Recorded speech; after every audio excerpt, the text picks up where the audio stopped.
Welcome back to Thoughtful Thursdays. We're doing something a little bit different today. They are not really aware of what's going on. They being you guys. We're kind of doing just a reaction episode where we're going to read something and we're going to react to it. So my thought was, with school starting back up, kids are on the brain. Sometimes they're going into new places. I have a daughter who's going into high school for the first time. I have another daughter going into middle school for the first time, and our youngest is starting school officially for the first time, which means we have no kids at the house all day. And it's not going to lie, it's kind of nice to think about that. And I know you guys all have kids in different places as well. You have no kids in school anymore. You being Misty, since introduce yourself. Maybe you could let our listeners Cammy. know who's on the episode today. Would you introduce yourself and tell us what you do? I am Misty, not Cammy, and I'm the preschool director. All right, there you have it. I love my kids and are glad that I'm they're Daniel. at home You're Daniel. being I'm Daniel. homeschooled. Daniel. Yeah. On the episode today, we have Misty, our kids min pastor. We have Mike, our lead pastor, Daniel, our executive pastor, and then me, our family pastor. And me is Nik. And you as Nik. So what I did was, it was easy on the internet to find a bazillion articles on how to be a better parent. I wrote most of them. You wrote most of them. Most of them are garbage. So congratulations. Before we jump, so I printed one off. I found one that I thought there's some decent stuff in here. The article is titled 9 Steps to More Effective Parenting. This is on the website kidshealth.org if you want Sounds fake. to look it up. Before we do that, does anybody have any really embarrassing parenting moments that they would like to share with the public? I've got a litany. Yeah. Could we just all? Too many I think to all of count. us have a story of your parenting for sure.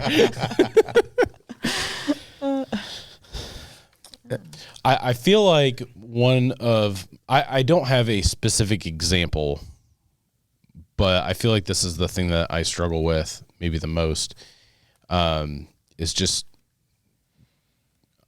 defeating my kids. So the idea of, maybe one of them's excited about doing something or wanting to do something, like, here's a recent example, wanting to do a lemonade stand. And I'm like, no, like, I don't want to go to Walmart and get the stuff for it. And that's just good parenting. Sounds like complacency. But there's times in my parenting where I can see the light leave my kids' eyes, and I can tell I've just kind of defeated their little spirit, and that's something that I'm actively trying. It seems more sad and heartbreaking than I said embarrassing. funny, embarrassing, not funny. just sad and This was supposed to be disappointing. funny. Oh, my dad would never do that. He loved me.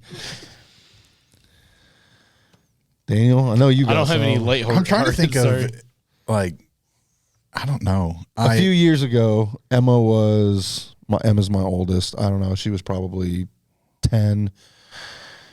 Soccer's not really her jam. You guys knew I was going to probably tell this one. If you were, you guys I make would. fun of me for it all the time. It's what you're famous for. That's what I'm famous for. I'm the type of person, I don't care how good you are at something. I just care that you try your hardest. That's all I care about. And Emma was going to play soccer, and she signed up and then didn't want to do it. And I'm like, well, you signed up. You're already on the team. You're going to play this season. So we would go to the park to practice. And when I say practice, literally we're there to have fun. Kick some goals at me, see if I can block them, or We don't kick a goal at someone. whatever.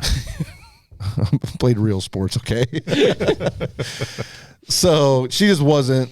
She's definitely my child. That is a little bit like me, can be stubborn. And if she's not wanting to do something, she does not want to do it. And so she was just moping and not participating and not trying. And finally was like, you know what, bring me your soccer ball. She brought it to me, and I just kicked it about a quarter of a mile away. I said, now run and go get it. Right She over was those like, hills.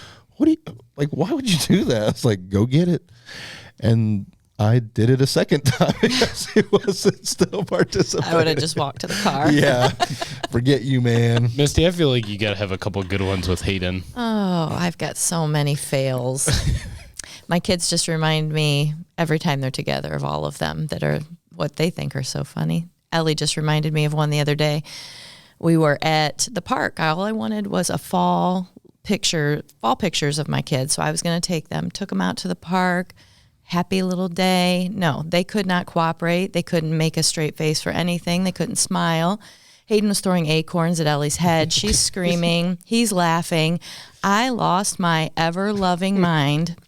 I think we got like 2 pictures, screaming at them at the top of my lungs. I have no idea who heard me. To get in the car, I nearly dropped the transmission trying to peel out of the place.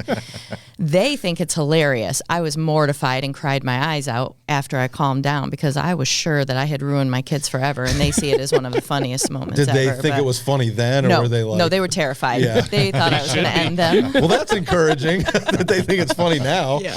You didn't ruin them. Oh, man. So many of those stories. Yeah.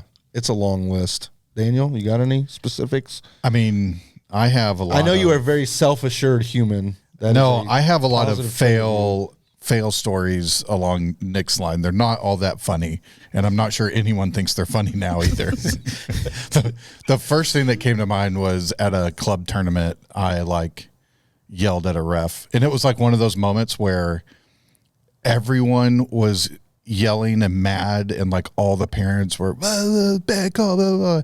And then right whenever I yelled something along the lines of "you're an idiot," the whole place got like dead silent, and all you heard was my angry voice. And I was embarrassed. Good. You should have been. I'm pretty sure my daughter who was playing was embarrassed, and my wife was definitely embarrassed. That was one of those I'm just going to go sit in the car the rest of the afternoon. I have been to a couple of Abby's volleyball games and started off sitting close to you. No. Halfway through the match, I'm like, I don't know one him. of those parents. This was different. Those were fine. those were mild, huh? Yeah. All I know is I felt all the eyes looking and I'm like, I'm sitting too close to him and they're connecting us and I don't want this. Yeah. You get worked up. Yeah. I'm a Texan football, it's a different world, and that's normal. And then, girls volleyball, apparently that's not the norm. Texas football. No. You need to come to one of Emma's tennis matches. You'd be proud of me, That's though. even better. Yeah. It's You'd be proud of me, though, if you went to any of the college games. I'm super chill. Yeah. I'm very good. All right. Do we have witnesses to that or? yeah, he was chill. Okay. Yeah. People will not believe this because I am definitely the most competitive out of my wife and I, but I don't do that at games. My wife does. I believe that. And what's funny is she yells, but she doesn't know what she's yelling about. So it's just complete nonsense. So it's like, that's not a thing. Yeah, my aunt and uncle came and watched one of Abby's games when she was still in high school, and she was yelling the whole time, "Stay in your position, stay in your position, stay in your positions." And They need to move around. at the end of the match, I explained to her how rotations work and everything. She was like, "Oh, That makes sense now. I was like, "But you did a great job yelling." Yeah, Emma played volleyball 2 years, and we had no clue what was happening. It was like, and now with tennis, kind of the same thing. And you're not allowed to yell Yeah. in tennis, which is really freeing. Kind of like golf. Yeah, it's really freeing. That would be good for me. I think it would be fun to video you watching a tennis match, and take bets on how long is it going to take him to just go Johnny McEnroe on this tennis court. Just start grabbing does anybody rackets. call him and Johnny? slaying 'em. John Never heard McEnroe. I've heard him Johnny Mac. They used to call him Johnny Mac. Did they? Oh, I don't have a I don't know. horse. Do you know who race. Johnny Mac is? Mm-hmm. Okay. I know who John McEnroe is. I know who John McEnroe is. Same. Nick? Any other we're gonna need to fact check sad that stories? afterwards. No, I just want to make a commentary on volleyball and not knowing what's going on. It still irritates me that side out is like a cheer, like side out. Like you've explained it to me, and I believe I'm not confused. It doesn't make sense. It's a stupid thing to say. I'm not going to disagree with you Anyways, on that. that's just It doesn't. neither here nor It there. doesn't make as much sense as it used to. Like with rally scoring, it doesn't make as much sense. When you could only score when you were serving, you want side out. But I'm like, I genuinely cannot think of a funny fail. But if you hook your phone up to the Bluetooth and call Minda, I'm sure she would give you yeah. multiple examples. I think we'll pass on that. I She'd be remember like, my eyebrows are sweating. Yes. I'm on the podcast. one of the ones that my kids bring up pretty regularly. We were camping in Arizona, and I was driving. We were going down. We were close to a riverbank, and I don't know what happened, but I for a moment got the truck stuck, and a bad word slipped out, and my kids thought that was the funniest thing in the world. Which bad word slipped out? You don't have to say it on I'm the air? not going to say it. It started with SHI. Okay.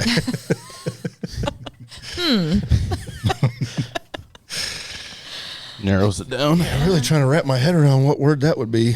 I would never say such a thing. Yeah. I think that along those lines, I was listening to a song one time with Ellie, and I forgot that it had a bad word in the song. It was not a Christian song. And she gave me a look like, I can't believe I'm so that disappointed. you would listen Yeah. to a song like this and allow me to watch it. I'm like, that's pretty funny. Is it the same look that I'm giving you now? She has a way more intense disappointment. She has your look. Hideous? No, she somehow makes it cute.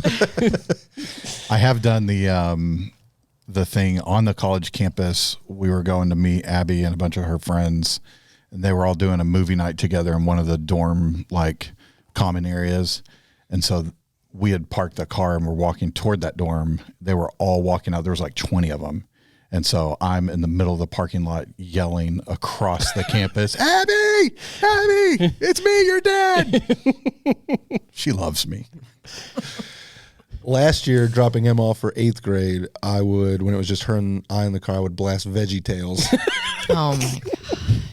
really loud as she got out of the car. And she would just be like, Dad, please stop, please stop. She would she never got out of a car so fast and closed the door and ran off. Last year we went to Hocking Hills as a family, and we got to the bottom of one of the trails, and it was a hike in, hike out. And we got to the bottom, and it's the prettiest part. And so, we're trying to enjoy it. And Ellie turns and goes, I have to go to the bathroom. I'm like, okay. She's like, I need to go soon. And it's number 2. And I'm like, okay. So we were there for a minute and walked back up. And I'm like, honey, you going to be okay? You still got to poop? And there was hikers on the trail. And she's like, stop it. Stop. Shh, shh. So, of course, I do what any great parent would do, get out their phone and start recording it. I'm like, is the poop coming, hon? She's like, stop it, dude. It was the first time I think I've genuinely embarrassed her. And enjoyed it. And it was awesome. I can't wait to do it more. Was that the same trip where y'all were doing B&E, breaking into the other cabin's hot tub? Yes, we did use an unoccupied cabin's hot tub because the hot tub that we purchased along with the rental was not functioning. It was 70 degrees. The girls So still got in it. It was a swimming The girls pool. wanted- It's a very small swimming pool. Didn't somebody pull up and y'all had to Yes. fail really fast? Yes, people. We were on the I was lookout for the girls, and it was October also, by the way. So the Wasn't girls, warm. It was, yeah. It wasn't. It was seasonally warm, but still cold. Not 70-degree pool warm. No, I don't even like 70 in the summer. but we got out. It was hilarious. Audrey just running down the path in her swimsuit. Teaching your kids a lot of great life lessons there. So let's talk about parenting. Yeah. 9 steps to more effective parenting.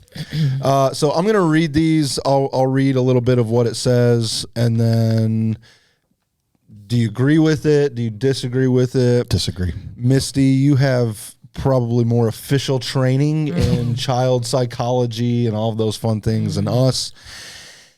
maybe a little more life experience as well. You've been working with kids for some time. And she's way older. Finally, someone said it. I didn't think we needed to state the obvious. It's definitely not obvious. Number one. I look way older. That's true. Yeah, you may look younger than all of us. Yeah. Thanks, guys. Number one, speaking of boosting self-esteem, boost your child's self-esteem. That is number 1 to 9 steps to more effective parenting. Boost your child's self-esteem. Kids start developing their sense of self as babies when they see themselves through their parents' eyes. Your tone of voice, your body language, and your every expression are absorbed by your kids. Well, that's terrifying. Your words and actions as a parent affect their developing self-esteem more than anything else. Praising accomplishments, however small, will make them feel proud. Avoid making loaded statements or using words as weapons. Comments like, what a stupid thing to do, or you act more like a baby than your little brother, cause damage just as physical blows do. When I say the word self-esteem, how do you guys feel about that? How a child views themselves. I grew up in a world where self-esteem was stupid. Really? Yeah. That's like, from a spiritual sense, the way it was communicated was you should have low self-esteem. Oh, yeah. Yeah. And any positive self-esteem was like frowned upon. Boastful. Do you think Yes. it got connected too closely to pride? Oh, yeah, Sure. for sure. Yeah, conceit. So from a Christian perspective, do we agree with boosting your child's self-esteem is important? And then is there a balancing act there? Can you boost it too much? We were Yes. talking about this. Was it like yesterday at lunch or I don't know, sometime very recently we were talking about, in my experience with my own kids and then also doing kids and student ministry, I have found it is way easier to balance out a child who has a high self-esteem. Yeah, we were talking about A that kid at staff who's meeting. confident, who thinks they're all that. It's not that hard to bring them down a notch in a healthy, Yeah, give me a reasonable way. sledgehammer, dude. We're taking Yeah. down the wall. But a child who suffers from a low self-esteem, it is so incredibly difficult to build them up and get them to believe it. It is hard. Truth. Yeah. So I definitely feel like from as early as possible, doing things intentionally to build up self-esteem, other than participation awards. Those are stupid and shouldn't do those. That's not a self-esteem thing, but I just read an article the other day about how we have become a culture of telling kids good job for everything and how we need to stop it because oftentimes it's not a good job and we're not being truthful with them. And so we've got one side of the spectrum that says, you know, you should never shame your kids. You want to do everything to build them up. And then the other side who is just constantly building up but never speaking any truth. Yeah. And that's a dangerous, those are dangerous bookends. And we do have to find the balance in the middle somehow. And it can be a delicate line to walk. Yeah. That same soccer season Emma played, she was just so dug in. Even when she was out there playing, she just wouldn't play. She would just stand there with her arms crossed. And, you know, they would usually stick her on defense. And there was one game where she just, like, people would go right by her and she would just stand there, like, not doing anything about it. And I was just getting so irate. Because, again, I don't care if you're terrible. But if, like, you're out there just trying, I'll say good job. And I'll say specifically, hey, good job on trying your best.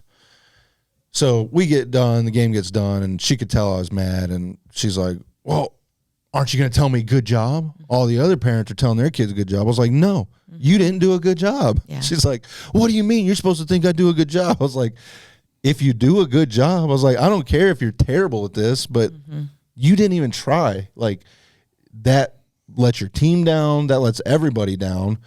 And you don't believe in yourself enough to at least try. So, no, you didn't do a good job. Well, can we get ice cream? No. Winners get ice cream.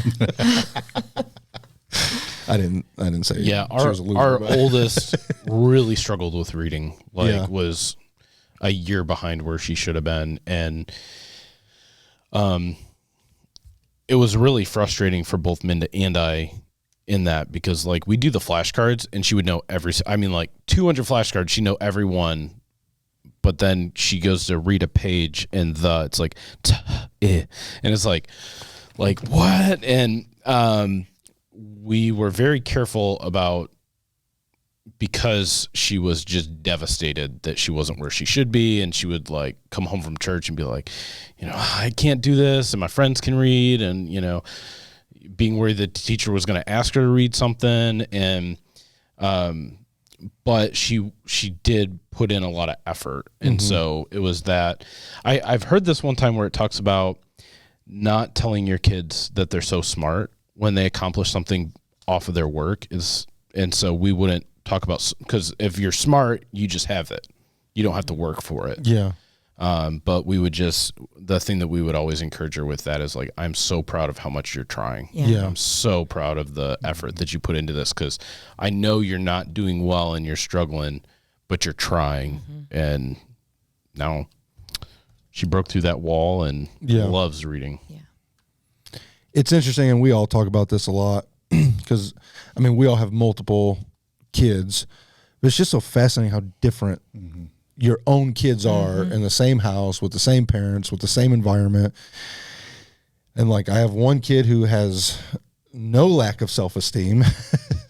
And then, you have some that struggle with that. And it's like, you just have to approach them so differently. With one, it's like, how do you, not that I want to bring self-esteem down, but how do you like kind of keep their feet on the ground so they continue to work hard? Yep. Yeah. And the other, what kind of things do you have to say in order to help boost what they see or value in themselves? So, and I think that goes back to the speaking truth, because if we don't do it in the home while they're growing up, they're going out into the real Someone world will. someday, and somebody's going to tell them, well, you really suck at that. You're not good at it. What do you mean? My parents told me I was good. Yeah. all the Prospective time. employer.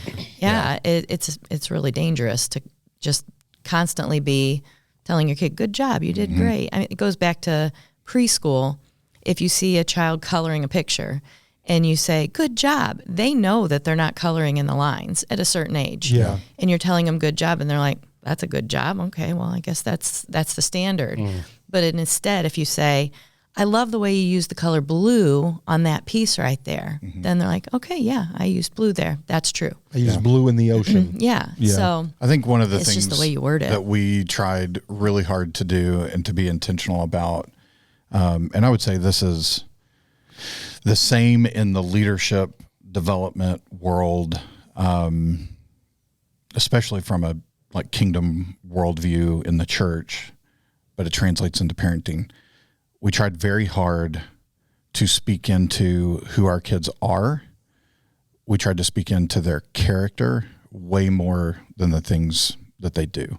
Yep. So a lot of the encouragement and self-esteem was driven, and I think we've kind of all alluded to it, like, I'm so proud of how hard you worked, not I'm so proud of the fact that you can, The outcome. that you're reading better than your classmates or whatever, or that you're a better soccer player.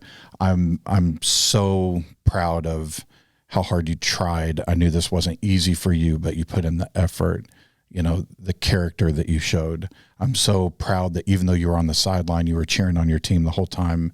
That's what a good teammate looks like, because you actually care for those, And so we really tried to speak into heart and character more than, because I want them to know we love you because of who you are, not because of what you do. Yeah. And that was the goal. Yeah. All right, number 2. This one is super convicting for me. Catch kids being good. Have you ever stopped to think how many times you react negatively to your kids in any given day? You may find yourself criticizing far more often than complimenting. How would you feel about a boss who treated you with that much negative guidance, even if it was well-intentioned? The more effective approach is to catch kids doing something right. You made your bed without being asked. That's terrific. Or I was watching you play with your sister and you were very patient. These statements will do more to encourage good behavior over the long run than repeated scoldings. I had this happen even yesterday. We've gotten lazy and like our kids will finish their food and then just leave their plate on the table. So I'm making a concerted effort. I don't care if they're outside playing. I don't care if they're upstairs. Like, hey, buddy, I need you to come downstairs and take your plate to the sink. So yesterday, I got home from work, and he wanted some graham crackers and milk. So he sat on the floor with his graham crackers and milk. Solid snack. It is a solid snack. And I left the room, came back in like an hour later, and I mean, Cal eats graham crackers and milk in 30 seconds. So he had been done for a while. I came back an hour later, and he was like, oh, hey, I put my cup in the sink. Like he just wanted that. Like it was on his mind for that long of like, when Dad comes back, I need to let him know that I did the right thing. Yeah. And I don't know. I've definitely fallen into a trap of probably being more negative than positive. Yeah. So is this an effective thing? How effective? Thoughts on this one? Yeah, I think this is something where my guess is probably in this conversation today, you're going to hear the word intentionality a lot. But Summer and I have to be intentional about slowing down, taking time to really reflect on kind of where we've been, whether it's the last week or the last month. But I can recall several occasions in which Summer and I either independently or we've come together and in our kind of just reflecting over how things have been, recognizing like, wow, I feel like everything that's come out of my mouth toward our kids has been negative or the word no. Like, and that's probably not reflective of them as much as it is reflective of where I'm at right now. So what's going on and what needs to shift. And so if I'm recognizing that I'm constantly on them, you didn't do this right. I asked you to do this. You didn't do it. Do this. Like, that's not all them. What needs to shift in me? Where can I catch them doing something good and make sure I'm speaking into that and not just the other side of it. But that takes intentionality, and it takes an effort to think about, like, how has the last week gone? Where are we at? Yeah. We had a conversation the other day about just the idea of being proactive rather than reactive. And I think this is a great way to be proactive of, looking for those things that are, your kids are doing right. Yeah. And being able to, who doesn't love when someone sees Catches something you in doing good. you and speaks, encouragement and truth. Yeah. Any other thoughts on that one? I think we're all pretty much in agreement on that one. Yep. This next one maybe has the most debate around it. Ooh, debate. We know you love to debate. And this one probably also has the most preference around it as well. Number 3, set limits and be consistent with your discipline. So I think probably all of us, even at this table, probably have different views of discipline or how we disciplined our children. But discipline is necessary in every household. The goal of discipline is to help kids choose the right choices. You might want to have a system in place, one warning, followed by consequences such as a timeout or loss of privileges. A common mistake parents make is failure to follow through with the consequences, which I know you've said that probably 100 times to me as I've come to you for assistance. You can't discipline kids for taking back one day. No, you can't discipline kids for talking back one day and ignore it the next. Being consistent teaches what you expect. I had a very, very strong-willed child, and when we weren't consistent, we paid for it as parents, and he paid for it with his consequences. But anytime a parent says, I'm trying to do this, but it's not working, I'm like, are you being consistent? Are you setting a guideline, setting a boundary, and following through with that every time? When we had really young kids, I think Hayden was 2, so we took this class very early on. And it taught us about threatening and repeating. And goodness, with a 2-year-old, it was a game changer. Because how many times do we hear people say, I'm going to count to 3, especially with toddlers. Come here. I'm going to count to 3. If you're not over here, then you're getting a spanking. How many times do they actually give the spanking? Usually never. But the kid's like, okay, I got to 3. I got time here. You know, they're going to use their time. If you say, I asked you to come here. If you don't, here's the consequence. And they don't come and you follow through with the consequence, they're like, oh, mom and dad mean business. I don't have 3 counts. I have listen the first time. It's called first time obedience, no threatening or repeating, being consistent. Those things will change your life if you actually do them. When you have toddlers especially, and you have to start young, because if you wait until they're elementary age, it's going to be a harder road. You can still do it, but it's going to be harder. One phrase we repeat a lot and have repeated a lot, and I don't know where we heard it, but it was right away, all the way, happy heart. Yeah. So, hey, I asked you to do this, and when we ask you to do it, we expect you to do it right away, all the way, and with a happy heart. So no complaining, no whining, and you know, if they don't, then there were consequences for it. We could have made that a staff DNA. It's the happy heart that's usually the clinch. Yeah. I don't know. I feel like it's the all the way. Like, all right, I'll go do it. And, and then you go and you're like, you didn't clean your room at all. Right. You just. Well, it looks clean. One of my children is under the bed. She's the best at like, you can't go hang out until this is clean. She'll go do it. And then she leaves, and then you go and you're like, you literally just shoved everything in a corner, everything under a bed. I always started saying to my kids when I wanted it done right, I want my version of clean, not your version. Yeah. Very different versions. Different things. I'd have been like, well, then we're screwed. This is hopeless. It's so hard to be consistent, though. It is. Parenting is exhausting. It is exhausting. And it sometimes just feels like I don't have the time or the energy to be consistent because I'm over here with this kid and there's 3 others and they've kind of learned that game of like, there's a chance I might get lost in the shuffle here. Oh, sure. So I'm going to risk it. I can slide in. I'm going to risk it and just see how this plays out because they're on to another kid with another issue. And honestly, they catch us slipping up. Like, and I think the other hard thing is like I found myself in a lot of situations where it's like had a great day, I come home, wife's in a good mood, you know, like everything's good in the house, and then there's this one thing like I don't want to address that right now because if I address that, we're gonna get into you know.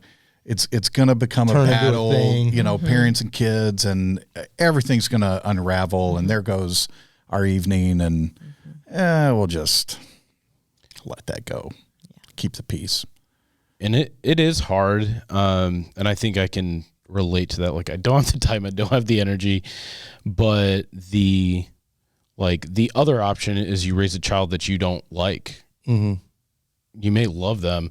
I'm listening to a book right now, and it's not necessarily a parenting book, but there's a chapter in it about discipline and like raise kids that you actually want to be around. And I think that's been something that's just kind of stuck in my head of like, how do I raise my kids to be people that I want to be with, and how do I parent in a way that one day my kid wants to hang out with me still again? Be with me.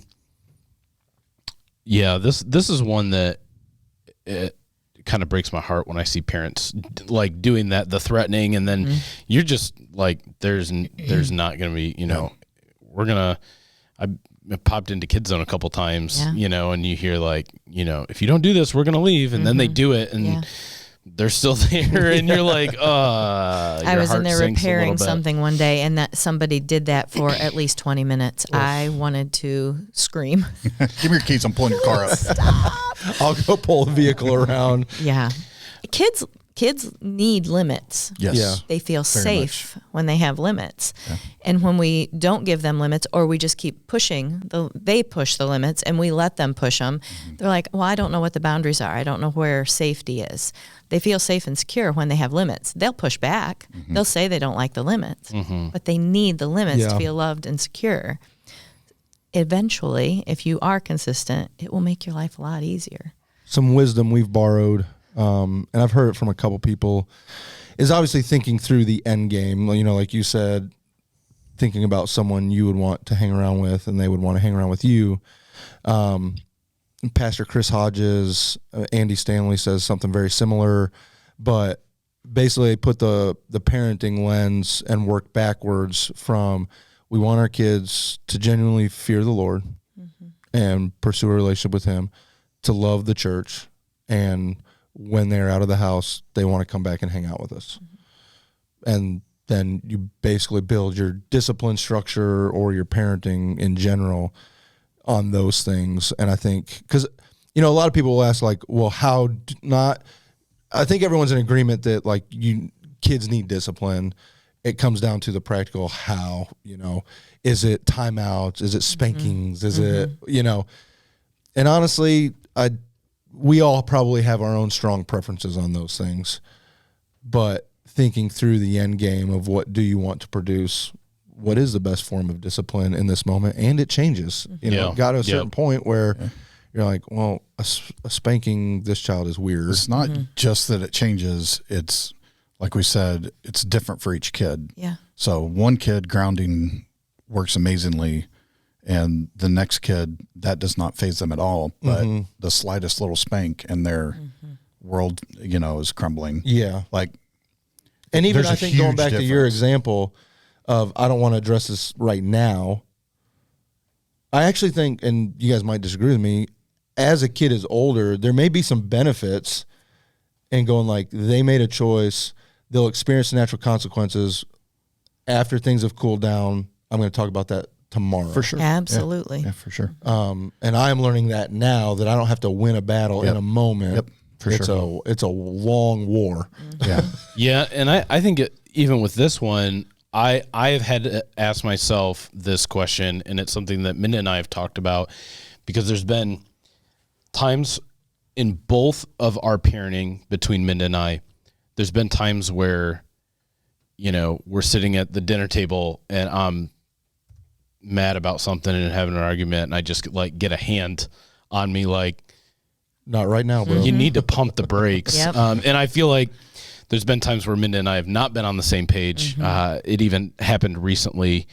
And I think being able to encourage, I think you're right, Mike, that the method isn't necessarily the right question to ask right now, but it's the heart behind it, and the consistency behind the discipline. Yeah. Yeah, because for Audrey, you'd send her to a room. That's her dream day, is in a room by herself. Yeah. She's having a blast. Yeah. We used to make our kids share a T-shirt. I've heard that. One of them loved it. Yeah. The other one, it was the worst thing ever imaginable. Yeah, we did that. You have to sit in the chair and hug each other for a while. They hated that. Oh, it's so, Hayden and Ellie are just they might be the most polar opposite They are human beings. polar opposite. Hayden, You could have beat him senseless. Yes. Ellie, just look at her and she's a we puddle. did not beat our children. That's a loose term. In saying that, we used to joke and say, so I just don't want anybody to come back on me and say, we used to say we needed a running start with a 2x4 to spank Hayden, and it still didn't faze him. He'd look at us like, okay.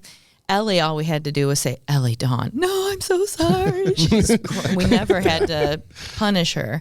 I think in reading that, consistent with your discipline, so many people use the word discipline as the action of punishment. And it's literally to disciple your children, to teach your children. Yeah. And obviously the end goal is that we want to teach them and disciple them in God's word. So when we start there, if we're having a behavior issue or a heart issue, is usually what it comes down to. Yeah. We need to remember what the word actually means. It's not the punishment. It's not a negative It's not thing. the consequence. It's a positive thing. Yep. Teach your children. Teach them well. So Yep. Because Good stuff. sometimes you want to model what grace looks like. When they absolutely deserve the punishment. Like, yeah, now I'm going to model what it looks like to. A story that always stuck with me, one of my mentors, they were big Green Bay Packers fans, and his kid, when he was in middle school, stole a Packers jersey from like a JCPenney's. And they didn't have a lot of money, so he's like, I know we didn't pay for this. And he got caught, obviously, made him take it back, made his son go out to the car. Dad paid for the jersey, went home, and gave him the jersey and just said, hey, you do not deserve this, but I really do want to give you good gifts. And this is what grace looks like, and actually gave him the jersey anyways. And he said that made my kid more uncomfortable experiencing that kind of grace than if I'd have went home and got a running start with a 2x4. So that'd have been anything other than a Packers jersey. That would have been a great I was about to story. say, it sounds like a horrible gift. Aaron Rodgers jersey. Ugh. All right, number 4. I think everybody who has children would probably say this is important, and probably a lot of people struggle with it. Make time for your kids. I don't think anybody would argue that that needs to happen. Life gets busy, and sometimes you find yourself going like, oh, I'm around my kids, but I'm not making time for them. And it looks very different, again, as they're toddlers, as they move into teenagers. Teenagers pretend like they maybe don't want to spend time with you. Some do. And some you still gotta force the issue. So this one specifically is a pretty high value for me. I say no to a lot of things because I do want to spend time with my kids. I enjoy being at my house, but I know life happens and it gets busy. So any thoughts on this one? I know we're all in agreement on it.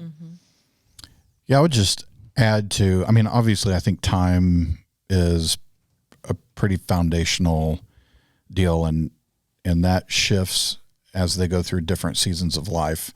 But I would add to that, like, learn your kids' love language, how they experience and feel loved by you, and press into that.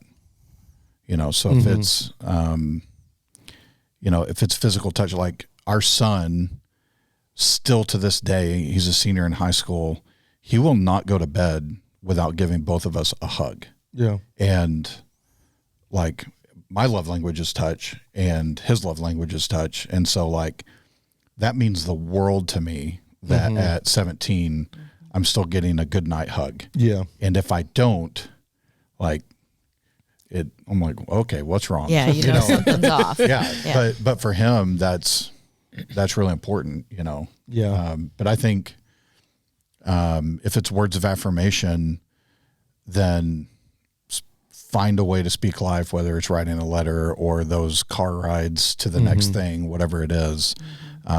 Really hone in for each individual kid and make sure you're finding a way to communicate. Yep.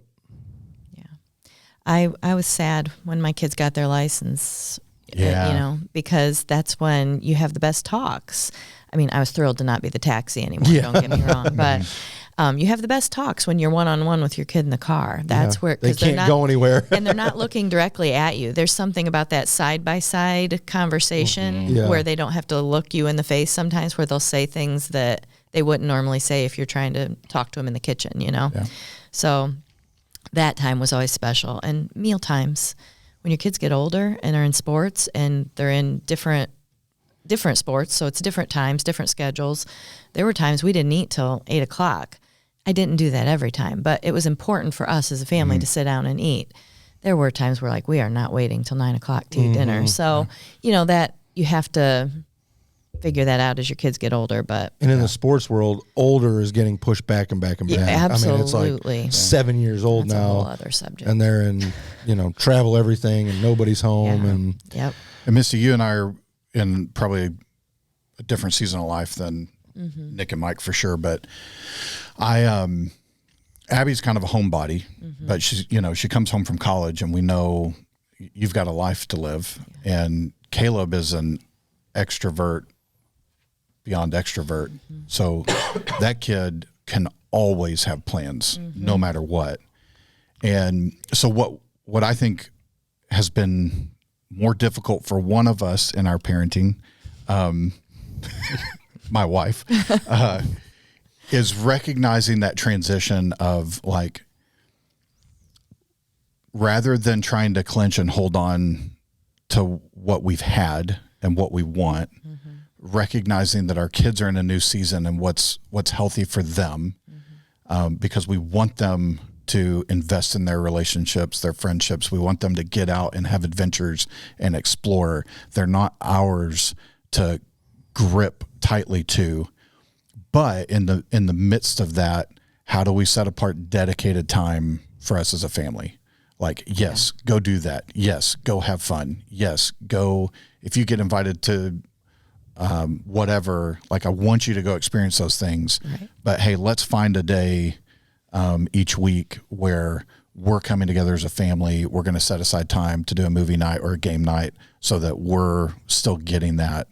And again, just every season of life that shifts and looks different. It just goes back to being intentional. Yeah. You know, that whole intentionality and training your kids up, but being intentional about time spent and planning it. That's really important. Number 5. This one's hard too. Be a good role model. Why'd you look at me like that? I'm looking at everybody. I looked at you first. Gaze. Listen, if you're feeling convicted, that's on you, Chief. Young kids learn a lot about how to act by watching their parents. The younger they are, the more cues they take from you. Before you lash out or blow your top in front of your child, think about That's this. never happened. Is that how you want your child to behave when angry? Be aware that you're constantly being watched by your kids. Studies have shown that children who hit usually have a role model for aggression at home. Yeah. This one sucks. Yeah, There are times. Where'd you find this stupid list? There are times, again, every child's different. One of our kids, she will go toe-to-toe with us, and she will have outbursts of anger, and I respond with an outburst of anger at how you're not supposed to have an outburst of anger. And then I think about the logic of this. I'm like, I am real dumb. Painful. I think we've all been there. The worst is when we're in the car because the girls, well, more specifically Ellie, but Audrey will do it too. Be like, come on, the light screen. And I'm like, I really got to change how I drive and talk. And That surprises me. I don't see you as like an aggressive, angry driver. Have you seen how quick he is to hit the horn? No, I don't Even think from the I've seen it. passenger seat, he's always reaching over trying to the thing hit that my horn. I do. What bothers me is that people aren't going because they're on their phone. Yeah. Oh, yeah, that is annoying. And it Annoying. like makes me livid. Okay, just moment of honesty. Do you ever get on your phone in the car?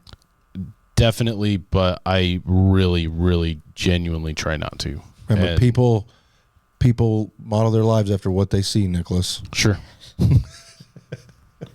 I was listening to a comedian. He was talking about our grandkids are going to think we basically lived in the wild west of cars. He's like, you had to drive your own car? Like, yeah. It's like, so you had to wait till your destination to get on your cell phone? Oh, no, we did that while we drove. Yeah, it's for me, it's specifically at stoplights Yeah. or stop signs. Nothing I'll agree makes with you me there. rage out And I hit the horn quick too. than when you're at a four-way stop. It's the and worst. Someone is there a car length or two before you even get to the stop sign. You stop and then they wave you on. It's, I'm like, it's just the Midwestern niceness. I'm like, oh, no, you go ahead, you know? Yeah.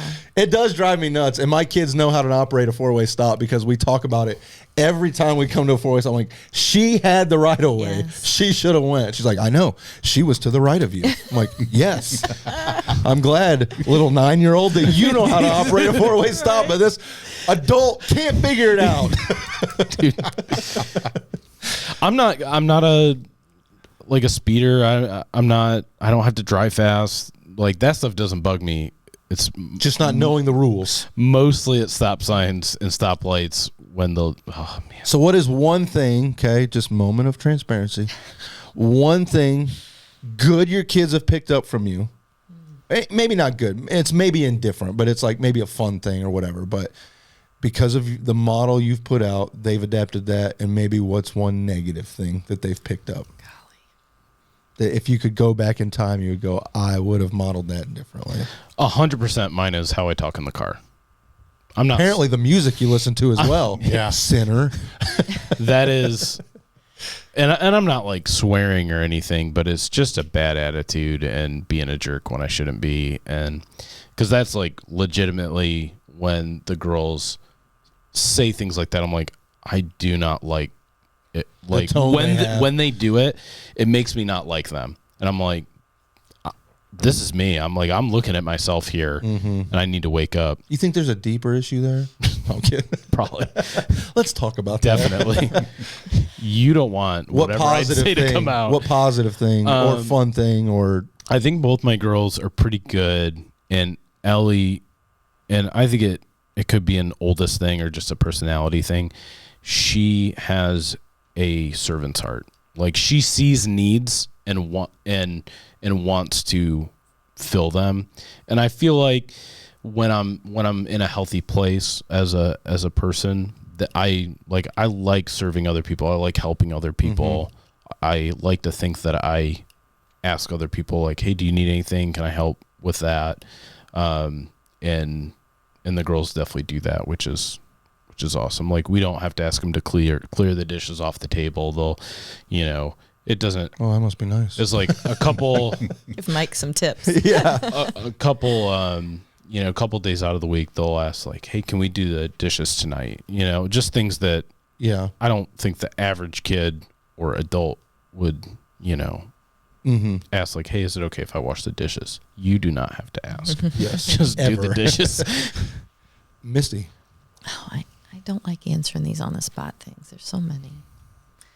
I would agree with Nik on the fact that both of my kids can see needs and want to help other people. They both have a heart for people, and I think that just comes from tagging along here their entire lives, watching me serve each week and their dad serve. And actually, Hayden recently said, thanks for modeling that. He didn't use those exact words, but basically Showing us he that. loves to serve at his church now where he lives. So Well, and he's one of those, he'll do anything to help anybody. he will. Yeah.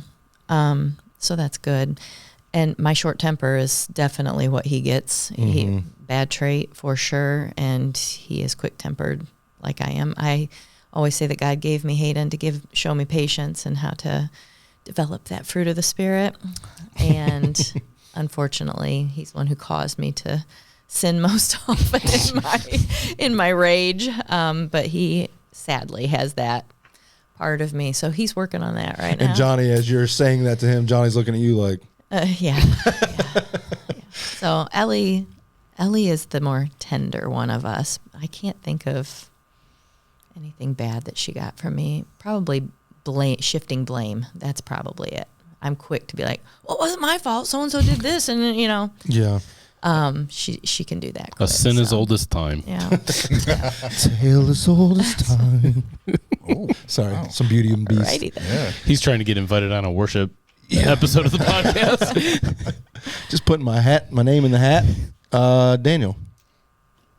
Good, bad, and ugly. Good. Probably just genuine love for the Lord and people.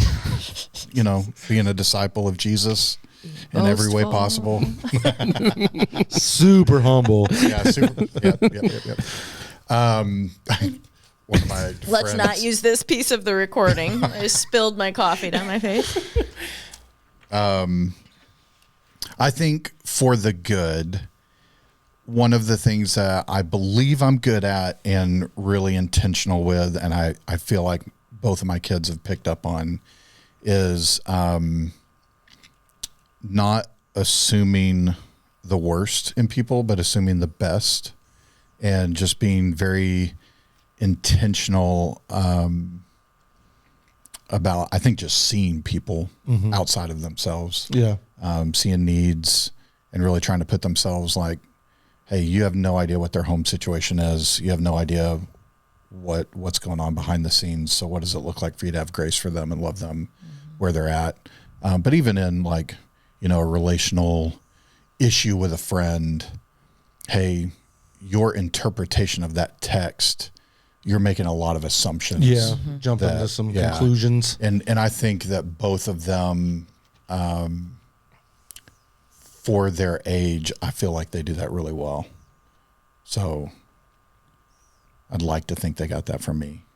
I mean, Abby's like a little mini me, for better or worse. Well, what's the worst? Yeah. So for Abby, I would say she is very confident and self-assured. And I may be like that. Well, you say it like it's a bad thing. I mean, Yeah. Is this one of those deals like, what's your worst quality? Oh, sometimes I'm just too confident. Okay, I'll put it another way. Abby's always right. Okay, there we go. I.e., Daniel is always right. Yeah. For worse with Caleb, unfortunately, Caleb probably has my temper. Yeah. Which my, I feel like has gotten better overall. Yours? Yeah. Yeah. But like, last year was a tough year and I was not in the healthiest of places. And I think the place that came out, so my natural, probably unhealthy place, Yeah. I go to an 8 in unhealth. So, it comes out in anger. The good side on that is like being able to talk through it. But Caleb probably has more of that from me. Yeah. And doesn't talk through it yet. Working on that part. Obviously with 4 kids, I won't go through what each of them picked up. They pick up things from, like, they're going to pick up some good qualities from Johnny, some bad ones from Johnny, good ones from you, bad ones from you.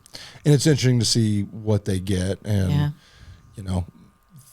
through, honestly, all my kids, and some people don't see it, maybe even one of the kids, but we do, they picked up like their silliness from their mom. And I love it because it was what I was so attracted to about her when we met, and they're just silly and I love it. And honestly, I look and I'm like, I'm one of these things doesn't belong here. Cause like, I'm not the silliest of people. And I'm just like, man, they're so fun. And I'm not. And like, I feel left out.